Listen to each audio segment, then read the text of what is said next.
do I need to change? What's happening around us that is causing me to think that everyone needs to start changing the way you're looking at your career, the way you're looking at your startup will not work any longer.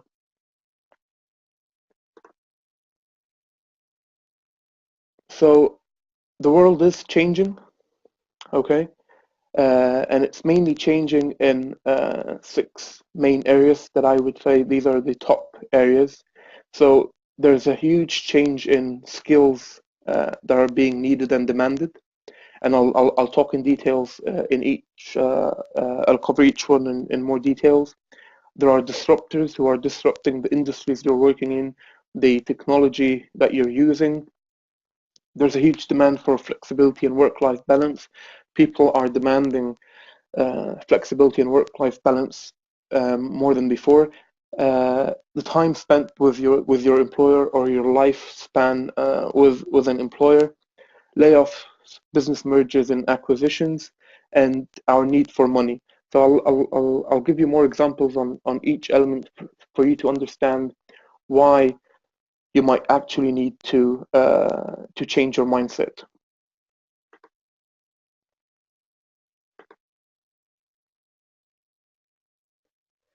Okay, so first of all, the change in skills needed.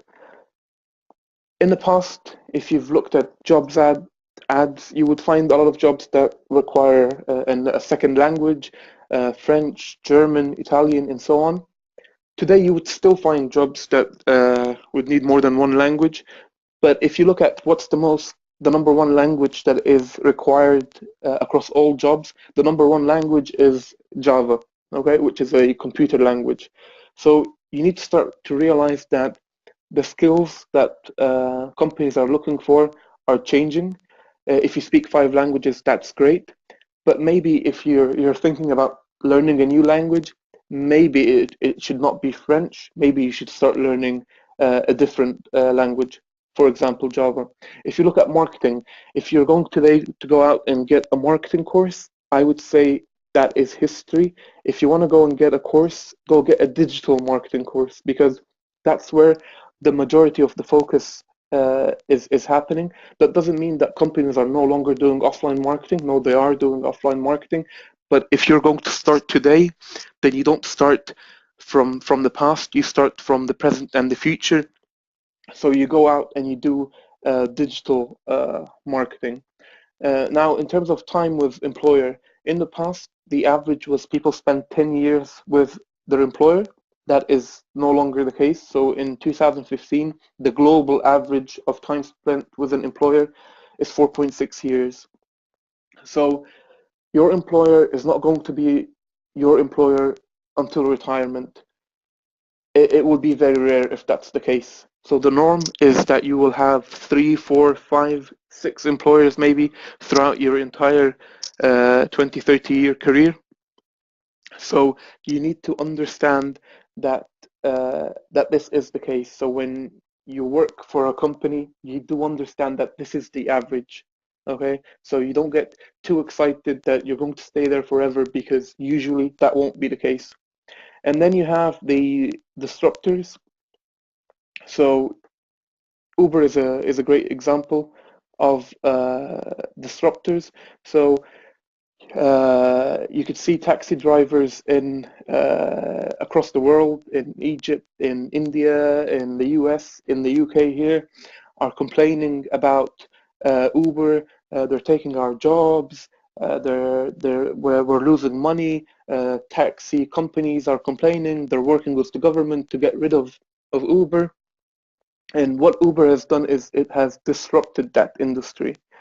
If you look at Airbnb, if you know what Airbnb is, it's a service that allows people to rent a room or an entire house to other people. So if you want to go spend the night in London, you could, instead of booking a hotel, you could book a room in someone's house, or you could book an entire flat or house.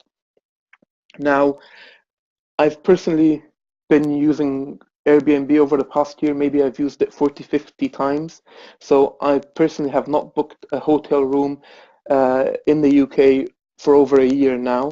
When I go on, I travel to London every week for business, and when I travel, I book an Airbnb.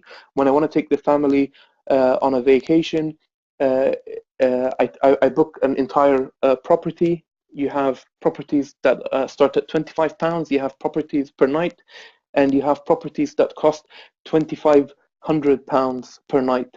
So if you're looking for luxury, you could get luxury. If you're looking for a budget, you could get budget.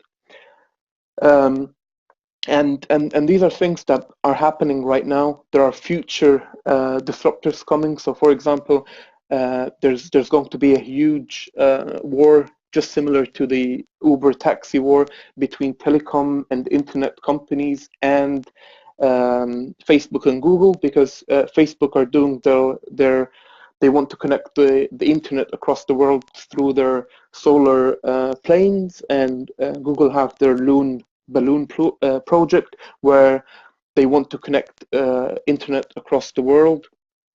And at the moment, they're just saying, no, this is just for remote areas. We're not going to cover the big cities and so on.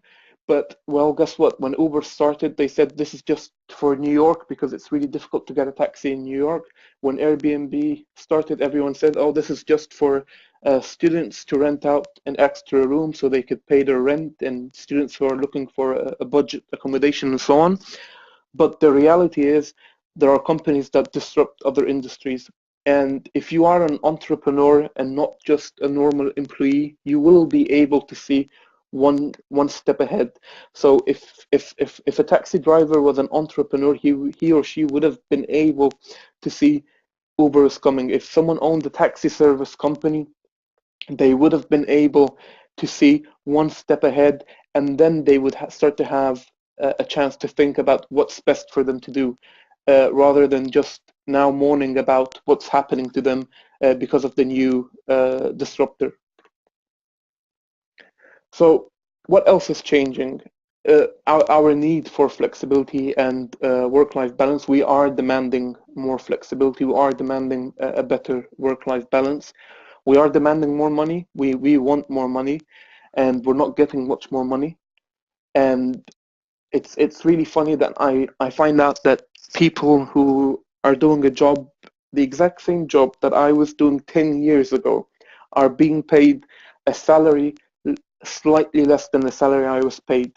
So even if they were paid the same amount of money, I did that job 10 years ago, and today in 2016 they're being paid the same amount of money or even less. And that's not in certain countries. That's a global trend. Maybe in one country you would see it more than the other. But even here in the UK, ask someone what was their hourly rate like 10 years ago, and how much did it change in the year 2016. It didn't change that much. So we do need more money, but we're not getting more money. So again, then you need to change if you want more money. And then you have layoffs, business mergers, and acquisitions. So, for example, you've got Barclays a few weeks ago. They announced that their entire business in Africa is for sale. So Egypt, South Africa, all those big markets in Africa, the bank is for sale. It has not been acquired. It did not merge with anyone. It just put a sign that the bank is for sale. So if you think that things will always be stable, that will not be the case. In 2016, this year, Shell has announced that it's going to lay off 10,000 people globally. So what is better than working for an oil and gas company? This is where all the money is, but the prices of oil drop. Things are not as great as they used to be in the past. You get a company like Shell laying 10,000 people. Oracle in Egypt and in other countries have been laying people off over the past 2 years, and this will continue to go on. This keeps going on over and over again. So again, you need to change the way you're doing things, because don't say it's not going to happen to me. It happened for people working at great companies, and it might very well happen to you as well.